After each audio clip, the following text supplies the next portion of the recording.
Huwag mong hintuan ang pananalangin. Huwag mong hintuan ang pagbabasa ng kanyang salita. Huwag mong i-give up ang faith mo. Huwag mong i-give up ang hope mo. Pakiramdam mo parang wala na, pero di hamak naman na mas stable ang pangako ng Diyos kaysa sa ating pakiramdam.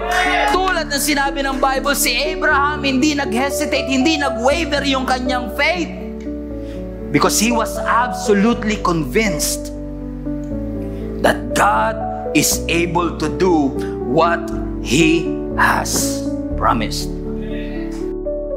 25 years, hindi siya sumuko. Sir, masyado matagal yung 25. Pwede bang mga 12 lang? Well, New Testament, there is a girl na dinudugo for 12 years. He was hemorrhaging. 12 years. Siguro lumapit na siya sa doktor. The Bible is implying na lahat ng kanyang ari-arian na ubos na. Siguro kakahanap niya ng doktor na makakapagpagaling sa kanya. So she did everything but nothing is working. Hopeless situation. But I want you to go to your Bible after the service. Read that passage again. 12 years of misery. 12 years of hopelessness. But when she heard about Jesus, hopeless situation.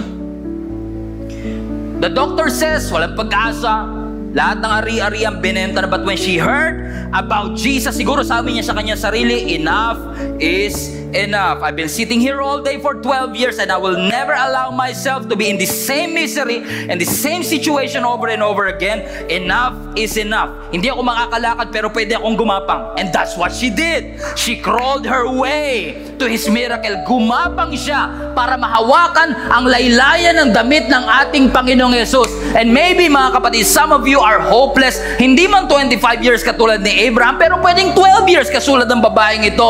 But just like this girl, that she did everything but nothing is working.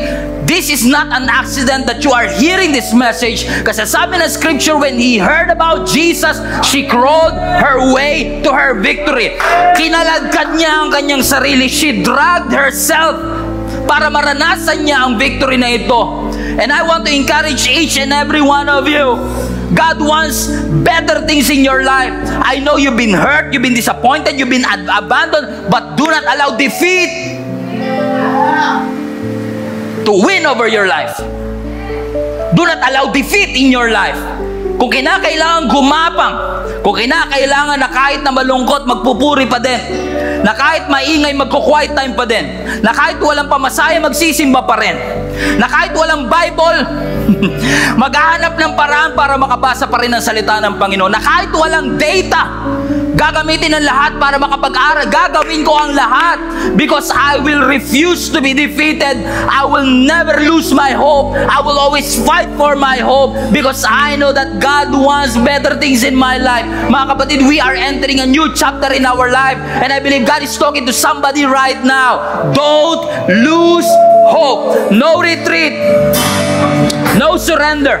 As sabi ng scripture, after you suffered for a little while, 1 Peter 5, pagkatapos mo maghirap for a little while, He will restore you, He will support you, He will strengthen you, and He will place you in a firm foundation.